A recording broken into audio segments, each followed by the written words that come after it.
Attacks us with nuclear weapons, danger will come not just from blast or heat or nearby radiation effect, but also from fallout.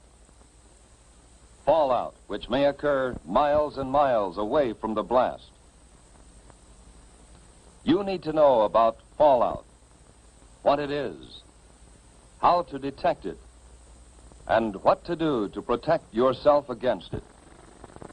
Everybody needs to know. Yes, this does mean you. Watch and listen. One day, these facts may save your life. What is this fallout, anyhow?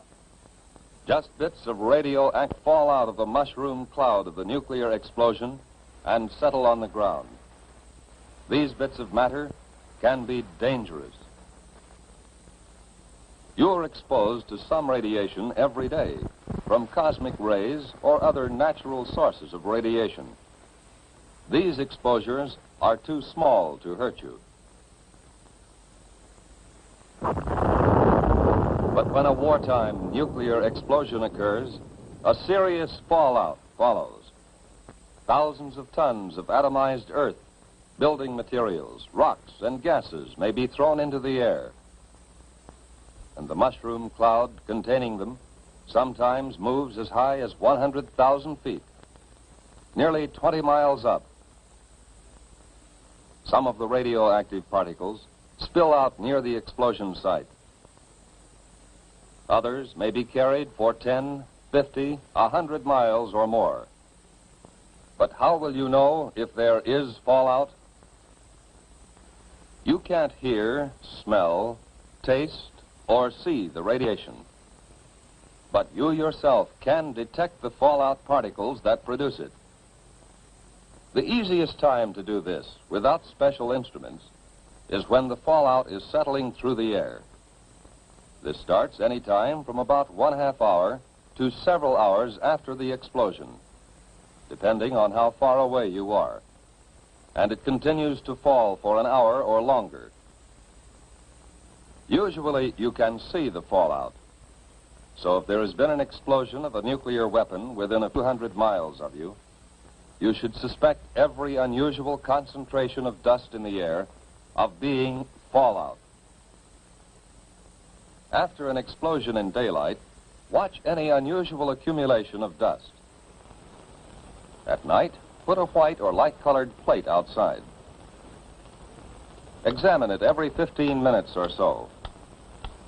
If dust is accumulated on the plate, treat it as fallout.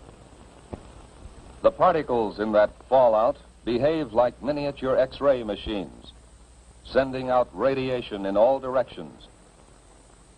If there are many particles, and if you are exposed to them long enough, you will be hurt. Others will be watching for that fallout, of course.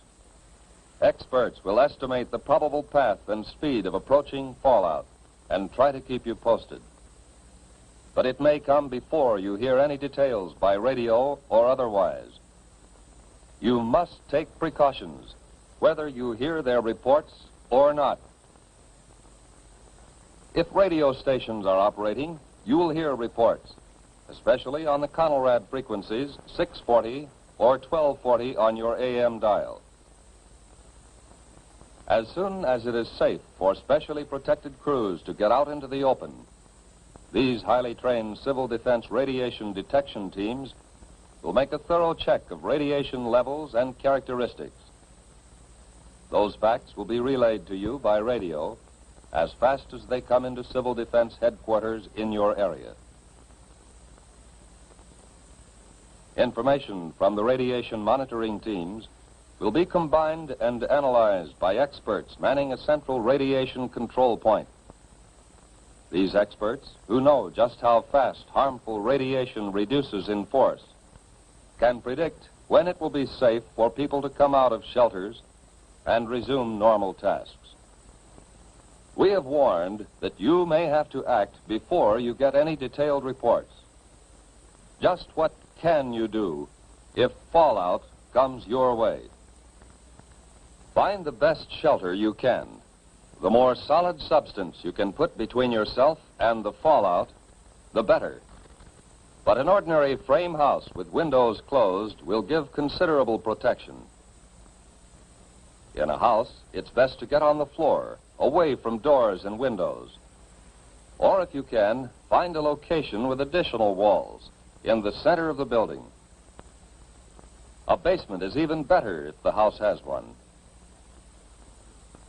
Large buildings, such as apartment or office buildings, give good protection. The thick, heavy masonry of their walls and floors makes it hard for radiation to get through. Basements, inside rooms, or corridors on the lower floors are safest. The basement of any house or building will become a good improvised shelter if you block the windows with sandbags and place other sandbags on the floor above the shelter area. If you don't have sandbags, thick, solid layers of books, magazines or newspapers, or even a series of